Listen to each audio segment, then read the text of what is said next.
আজকে মার অধিবাস কীর্ত সম্পন্ন হলো। কালকে সকাল 8টার থেকে সপ্তমী বিহিত পুজো শুরু হবে।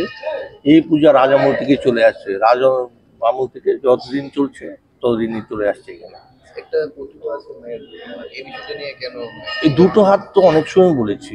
মহারানী সুলক্ষণা দেবী মার এই আরতির সময় মার এই দশভূজা দেখে ভয় পেয়ে গেছিলেন, তখন থেকে স্বপ্নাদেশ হয়েছে মা যে এখন থেকে সামনে দ্বিভুজা, পেছনে অষ্টভুজা লুক্কায়িত। ওই তখন থেকেই চলে আসছে মহারানী সুলক্ষণা দেবীর আমল থেকে। আগামীকালকে তো সপ্তমী বিহিত পুজো। সকাল 8টায় শুরু হবে, 10টায় পুষ্পাঞ্জলি হবে, 12টায় স্বামী সান্ন ব্যঞ্জনাদি ভোগ হবে, সন্ধ্যে 7টায় মার আরতি হবে।